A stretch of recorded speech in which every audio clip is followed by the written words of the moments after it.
Yang pertama, kira-kira pada pagi hari ini yang Bapak ingin capai, tujuannya itu apa? Siap, terima kasih Ibu Yana. Kebetulan pada hari ini materinya tentang tema 7 yang judulnya kebersamaan, di mana dalam materi kali ini itu ada sebuah dongeng. Nah, mungkin nanti saya fokus di situ untuk pembelajaran kali ini. Nah, tujuan yang ingin saya capai adalah anak didik itu bisa mencerna dongeng yang saya berikan dengan baik, agar bisa mereka paham terhadap dongeng apa yang saya sampaikan. Melatih berarti ya, melatih pendengaran. Kemudian yang kedua, Bapak kira-kira pengembangan yang bisa dicapai apa? Biasanya anak-anak itu jika ingin mereka paham terhadap suatu pelajaran, biasanya kan harus membaca terlebih dahulu. Nah, pengennya saya dengan selalu mendongengkan kepada mereka agar pendengaran mereka itu juga bisa memahami. Jadi dari indera penglihatan atau indera pendengaran itu juga berfungsi dengan baik. Untuk yang terakhir Bapak, kira-kira strategi yang perlu disiapkan apa? Nah, sementara ini mereka sudah punya buku paket masing-masing tiap anak. Karena ini materinya tentang dongeng, yang mestinya strateginya saya ceramah. Mungkin singkatnya seperti itu. Nah, terima kasih kepada Ibu yang sudah mengobservasi saya, dan untuk perannya sudah ditanyakan dan diajarkan kepada saya. Terima kasih. Sama-sama.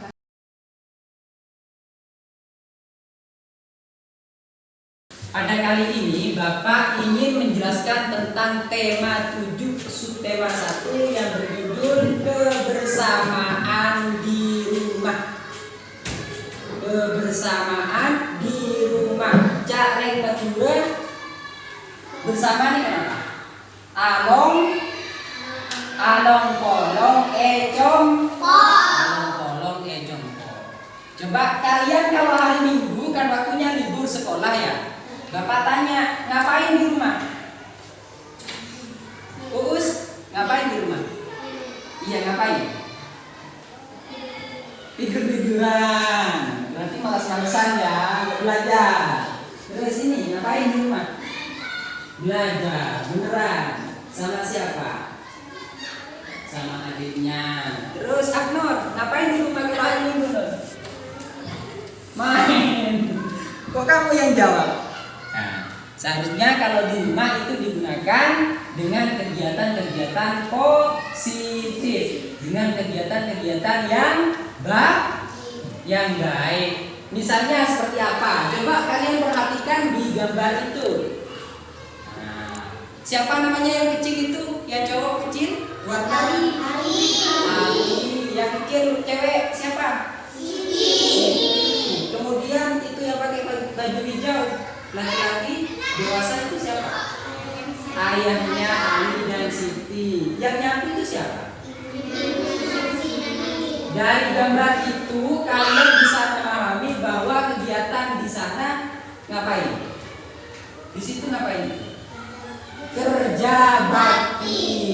Contohnya itu bapaknya Ali itu ngapain? Membersihkan got di selokan. Terus Alinya ngapain? Kasih makan ayam sama siapa? Siti. Terus ibunya ngapain itu? Menyapu. Nah, ini kegiatan Ali, Siti dan keluarga dan bapak ibunya. Nah, kalau kalian tadi ada yang main katanya, ada yang tiduran ya, Uus. Dwi, kalau Dwi ngapain di rumah? Main juga. Main sama keluarga apa sama temannya? Hah? Teman. Yang penting berkumpul ya. Belajar. Jangan selalu main, tapi belajar kalau di rumah. Coba kalian buka halaman 6. Di halaman 6 itu ada gambar. Gambar apa ya? Tikus sama ular. Pernah dengar nggak dongengnya tikus sama ular? Pernah. Kapan?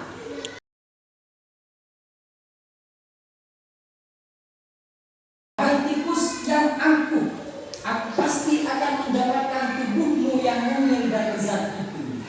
siapa? Kemudian tikusnya menjawab, "Hei ular," dengan suara telentang. "Hei ular, berusaha dan bekerjalah. Anak kok, jangan turun. Anak kok kakek, usaha. Jangan hanya berani mengancam." Itu kata si tikus. Kemudian kalau hanya mengancam, seekor semut pun bisa. Jadi kata si tikus, mungkin karo cak mucai itu, maka semut bisa, maka bibis bisa. Dikerdilkan oleh sang tikus. Sang ular sangatlah marah mendengar ejekan tikus. Ia lalu kembali ke sarangnya dengan perut yang lapar, sedangkan tikus masih lahap dengan makanannya. Waktu terus berjalan, tetapi ular tidak juga menemukan makanan. Ia juga enggan untuk keluar dari sarangnya, sementara tikus sudah gelap dalam sarangnya.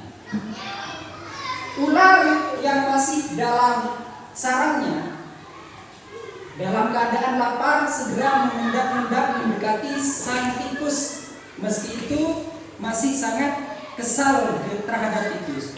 Dan kini ular pun berada di sisi tikus yang sedang tidur pulas. Pada saat itu ular masih di sarangnya. Kemudian karena tikusnya itu sudah kenyang, akhirnya tertidur pulas. Saat tidur dihampirilah oleh ular lagi yang ingin memangsanya. Kemudian ular pun berkata kepada tikus, "Hei tikus, aku sudah berada di sebelahmu dan siap untuk menyantapmu." Tersentak, tikus pun bangun. Mendengar hal ucapan yang diucapkan oleh ular, tikus pun berpikir sejenak.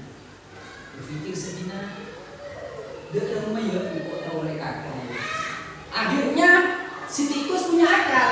Gimana jawabannya si tikus? "Hei ular, kalau kamu berani memakanku, nanti siapa yang akan menemanimu untuk mencari makan?" Mendengar ucapan tersebut, sang ular pun berpikir 2 kali. Iya, mereka ambil kok siapa sih ngajarin kok ambil tidur kok. Nah itu kata si ular. Akhirnya walhasil ular pun tidak jadi yang ingin memakan tikus. Jadi hikmah dari dongeng tersebut kira-kira apa? Yang pertama, yuk coba silakan tulis. Ketika sudah berapa menit nanti akan Bapak pajang di depan untuk diobservasi bersama-sama. Ya, baik. Bapak akan kasihkan kertasnya, masing-masing 1 kertas untuk kerja bersama ya. Di sini boleh siapapun yang mau menulis silahkan, tapi isinya kembuli ya, jadi 3. Di sini boleh Dwi, di situ Uus nggak apa-apa. Ya, silakan pensilnya dikeluarkan. Yuk. Apa saja hikmah yang terkandung ya. Di sini ya. Kalau sudah selesai nanti bisa dibaca di depan. Iya kan, apa hikmahnya? Iya, bekerja sama dan sebagainya. Ayo coba apa? Kira-kira.